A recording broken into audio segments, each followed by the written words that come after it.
Mahakama Kuu mjini Kisii imetupilia mbali kesi ya kupinga ushindi wa mwakilishi wa wanawake katika kaunti ya Kisii Doris Aburi katika uchaguzi mkuu wa Agosti.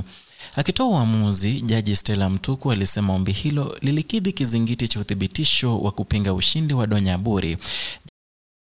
Jaji Mtuku kuhusu changanuzi wa masuala yaliyoibuliwa katika ombi hilo kama vile kutofuata na ukiukaji wa sheria, alisema mlalamikaji hakutoa ushahidi katika mahakama kuhusu ukiukaji wa sheria na kutofuata sheria. Waombaji pia walidai kulikuwa na vurugu zilizoratibiwa kutoka kwa machifu na polisi katika baadhi ya vituo vya kupigia kura kumpendelea Doris Donya. Katika uchunguzi wa maswali, hakutoa ushahidi wa idadi au majina ya machifu waliohusika katika vurugu hizo zilizoratibiwa. Tume ya IEBC katika majibu yao walisema walifanya uchaguzi wa huru na haki na wa kuaminika kulingana na sheria ya uchaguzi.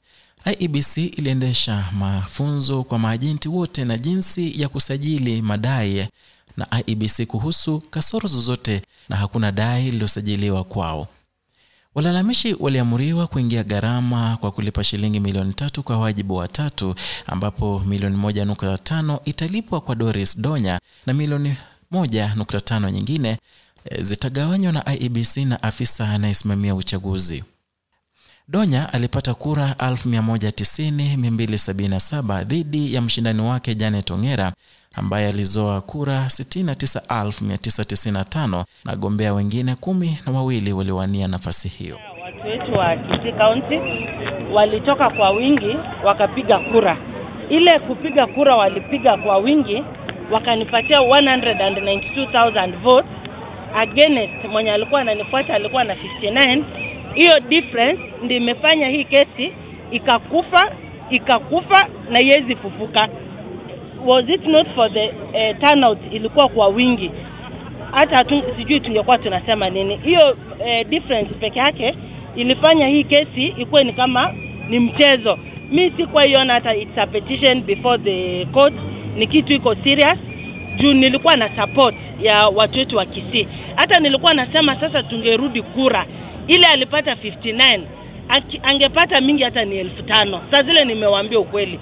Juu watu wetu wanataka leaders wenye wanawapatia wana solve their issues, sio wale watu ambao wanashughulikia mahitaji ya very few people. Kwa hivyo leo niko na furaha na kitu nitahakikishia watu wetu wa Kisii County. Agenda number 1 maji, hatuna maji. Agenda number 2 maji. Agenda number 3 maji. Issues zangu kwa watu wetu wa Kisii ni maji na nimeangalia kupitia kwa ngafu. On behalf of the legal team that represented the Honorable Doris Aburi Donya and petition number 3 of 2023-22, the women representative for Kisii in the National Assembly. Now the judgment that was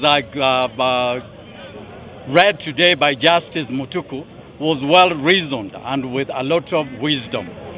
5 matters were for determination, and I can say that are matters of voter irregularity, violence in voting, and all other additional votes.